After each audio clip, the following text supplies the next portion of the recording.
पहली संपत्ति ज्ञान, ये सब साथ में रखो तो वो संपत्ति अपना पाएगी। राजाशाही रुपया धन संपत्ति उसकी पहले आशा मत करो, पहले ज्ञान की संपत्ति संभालो। जीव को वो जरूरी है। कबीर साहब ने क्या कहा कि कलयुग में काम क्रोध मद लोभ का जोर होगा। तो यहाँ जहाँ देखो जहाँ लोभी लोभी पैदा हो गए, कामी क्रोधी पैदा हो गए, छोटी छोटी बात पे क्रोध करे, लालची पैदा हो गए। तो इस दुनिया में काम क्रोध मद लोभ मोह ने आकर जीव को घेरा, जीव को घेर दिया। अभी मौसम खराब हुआ ना, तो सूर्य को घेर दिया बादल ने। इसी तरह से आत्मा को किसने घेर दिया? काम क्रोध लोभ के बादल बने और आत्मा को घेर दिया, तो उसकी लाइट कम होगी, बिल्कुल कम, लाइट कम हो गई। तो इसलिए साहब कहते हैं माया रंग बादड़ी जामे चंदा दर्से नाई, माया रंग बादड़ी जामे चंदा दर्से नाई। तो ये चंदा मतलब आत्मा और माया मतलब जो आकर्षित करने वाली, जो दिखे सो माया संतोष, जो दिसे सो माया, जो दिखाई देते सब माया ही करे। उधर बहुत ध्यान है हमारा। तो हमें उस जगह से ध्यान हटा करके 2 घंटा 40 मिनट अर्थात 2-2.5 घंटा 3 घंटा गुरु की बताए हुए सबर अभ्यास में लगना, तो आपको खेती सतनाम की मिलेगी। तो कहा इस खेती में नफा है 4 गुना, इस खेती में 4 गुना नफा है। नाम लेके देख लो, इस खेती में नफा 4 गुना।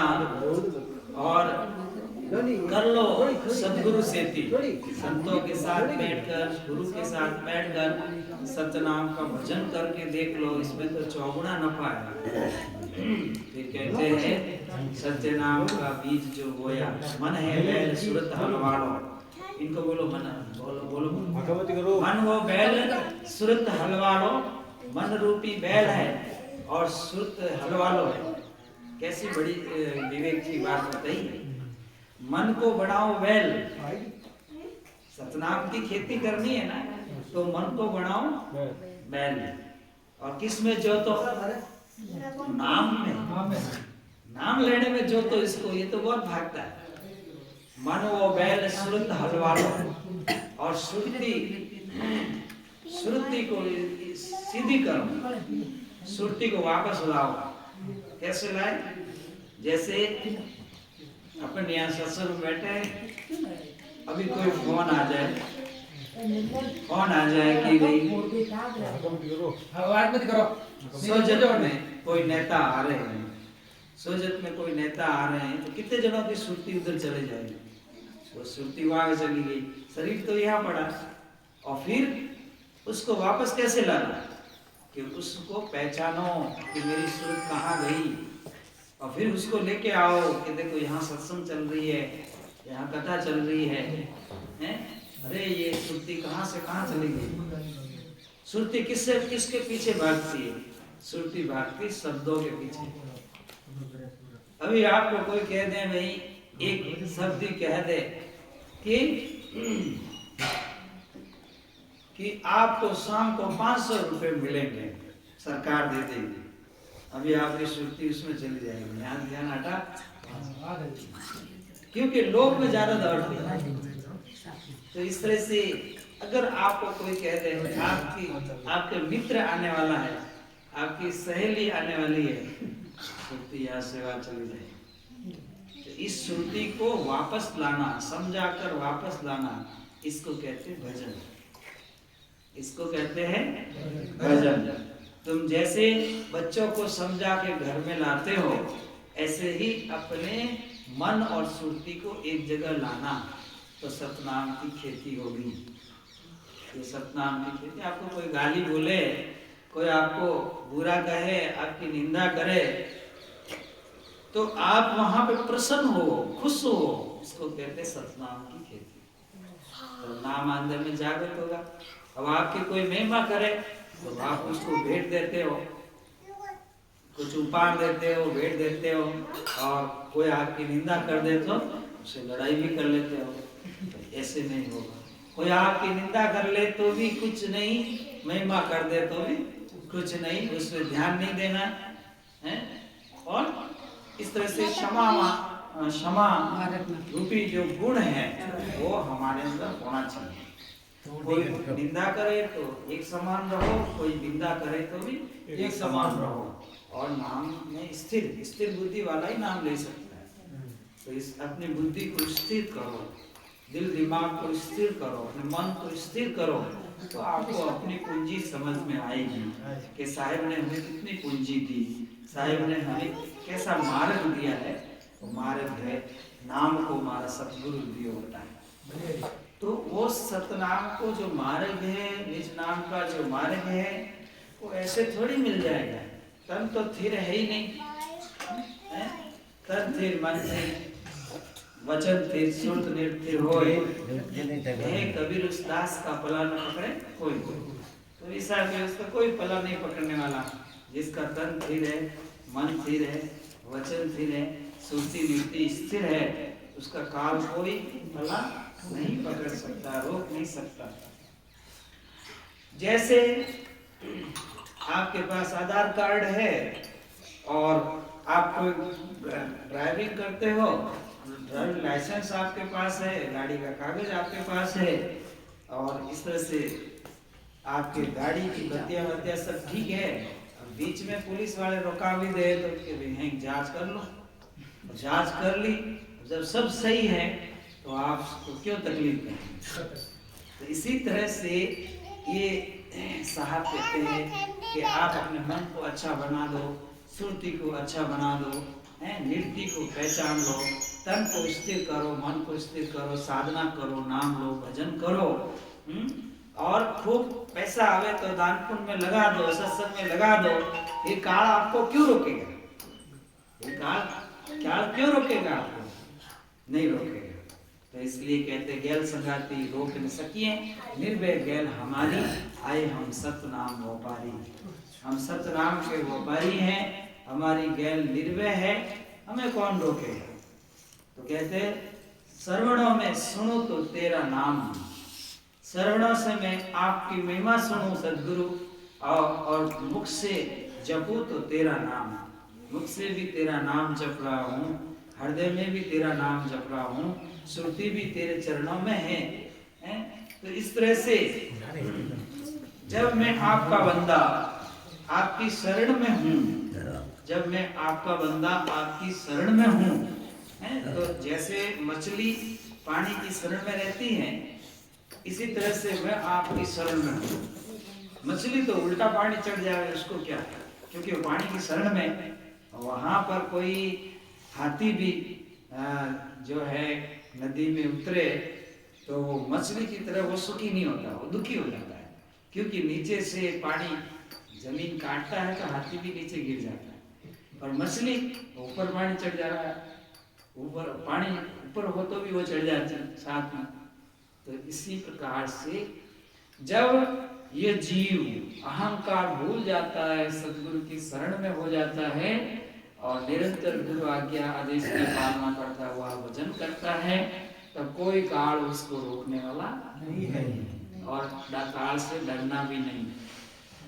जैसे आप यहाँ से निकलो, गली में कुत्ते हो, हाथ में गंगाराम रखो, डरने की क्या जरूरत है। तो इसी प्रकार से नाम हमेशा साथ में रखो, कहाँ डरने की जरूरत है। अच्छे कर्म कर रहे हो, नाम ले रहे हो, कौन तुम्हें बीच में रोकेगा। तो इसी तरह से साहब ये निज कहती है आत्मा की, तो सतनाम हृदय धरियो, वो पाप को नाश, और मानो छिनकी अग्नि की, और बड़ी पुराने घास। अग्नि पुराने घास पर एक चिंगारी बहुत है, वो पूरा नष्ट कर देगी। ऐसे ही सतनाम की चिंगारी पूरे पापों को नष्ट कर सकती है। विरह से नाम लिया जाए, विरह का मतलब समझते हैं? विरह इमरत रा प्याला कदमा ने पाओ ना, सतगुरु आओ ना। धर्मदास जी को विरह हुई, दुनिया से मुझे क्या मिलना, तो जन्म जन्म मिलता है या मिलते रहेंगे, मुझे आपसे मिलना है। तो याद आई, गहरी याद आई, तो रोने लगे कि सतगुरु कब दर्शन दोगे। इमरत रा प्याला कद माने पाओगा सतगुरु, हरिया बाग सुकड़ने लागा कद अमृत बरसावला, असंत जुगाड़ सोयो कर आने जगावला। आपके बिना नैन दुखी कब दर्शन देवला है, आपके बिना तो मैं बहुत दुखी हूँ। तो ये दुख है, याद है, गहरी याद है कि मुझे साहेब मिले, संत मिले। तो कबीर साहब ने फरमाया थोड़ा विवेक रखो, विचार रखो। और साहब कहते हैं कि जिन पाया जिन रोज, तो हम दुनिया के लिए, धन के लिए, जमीनों के लिए कितने रोते हैं, संतों के लिए रोते हैं, कोई नहीं रोता, कोई बिल्लाई। मैं रोऊं संसार को, मोको रोए न कोई, मोको तो वही रोए जो शब्द विवेकी होए। जिसको शब्द का विवेक हुआ वो परमात्मा को, गुरु को रोता है। बाकी सब रुपया पैसा, धन जमीन जायदाद, ये मान बढ़ाई में रोते ही रहते हैं। यही 84 है, और 84 है कि यही भ्रम है जीव का। जो चीज साथ में नहीं चलेगी उसके लिए रोता है। नैनों में नींद बरसे। हाँ, तो इस तरह की अगर बात है, आपको गुरु के लिए रोज आता है तो आपकी आत्मा का उद्धार हो जाएगा। और दुनिया के लिए रोते हो तो अभी पीछे हो। तो कहते हैं कब देवो दीदार पिया जी, किन संग भेजू समाचार।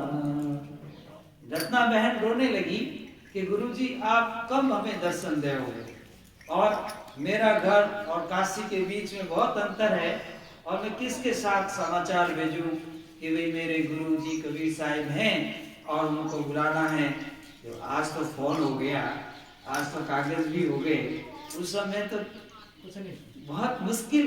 राजा महाराजा कोई समाचार इधर उधर भेजते थे, जनता तो उसके पास कौन संदेशी था। तो वो रोने लग गई कि कब देवो दीदार, किन संग भेजूं समाचार। तो वीरेणिया, तो वह आत्मा जो सदगुरु के दर्शन के लिए रोती है वही साधना है, वही भजन है। और बाकी धन माल कुटुंब के लिए रोते हैं। यही दुख की बात है कि जीव को समझ में नहीं आ रहा है कि जो लेके नहीं आया वो लेके कैसे जाएगा। तो आगे कहते हैं सतनाम का बीज बोया और निपजे हीरा मोती। सतनाम का बीज बोया, निपजे हीरा मोती। दुनिया में देखो लोगों को समझते ही नहीं। जैसे गधे होते हैं, उनके ऊपर कितना भूसा भरते हैं, कितनी मिट्टी भरते हैं, मिट्टी जो होती है कुमार, और उसके ऊपर अगर चंदन लाद दे तो उसको क्या फर्क पड़ेगा। चाहे बोली गोबर ला दो, चाहे मिट्टी ला दो, चाहे चंदन ला दो, उसको क्या फर्क पड़ना, वो तो गधा है। वो तो कभी ऊपर झांकता ही नहीं मेरे ऊपर क्या है। ऐसे ही दुनिया में कई जीव उसी आदत के हैं, उनको पता ही नहीं है कि दुनिया में कैसा आनंद है, भजन का क्या आनंद है। उनको तो खाना पीना सोना और मतलब संसार के लिए रोना है। तो इसीलिए कहा कि शरीर तो है मनुष्य का और दिमाग है पशुओं का। समझ नहीं आ रही तो कहते हैं सतनाम का बीज बोया, निपजे हीरा मोती। कबीर शास्त्र धर्मदासा, खेत पलट कर ज्योति। एक ही खेत में किसान समझते हैं कि इस साल इस खेत में ये बोया तो दूसरी जमीन पड़ी है, उसको एक साल पड़े छोड़ देते हैं, फिर उसमें बोते हैं, उसको एक साल छोड़ देते हैं पहले वाले को। ऐसे एक एक साल में खेत को मीठा करते हैं, फिर बोते हैं, पलट पलट के बोते हैं, पलट पलट के बोते हैं। कभी ज्वार बोई तो अगले साल बाजरी बोएंगे, इधर गेहूं बोया अगले साल और कोई बोएंगे, पलट पलट पलट पलट के जैसे खेत को बोते हैं तो और अच्छी अच्छी फसल होती है, और अच्छी अच्छी फसल होती है। तो साहिब कहते हैं कि सदा सुखी, हमेशा सुखी रहोगे, मौज में रहोगे, और ये ज्ञान का मार्ग पकड़ो, नाम का मार्ग पकड़ो, तो आपको काल तंग नहीं करेगा। तो नाम से प्रीति करो, सतनाम से प्रीति करो, गुरु भक्ति से प्रीति करो। एक दो भजन छोटे छोटे और सुनिए।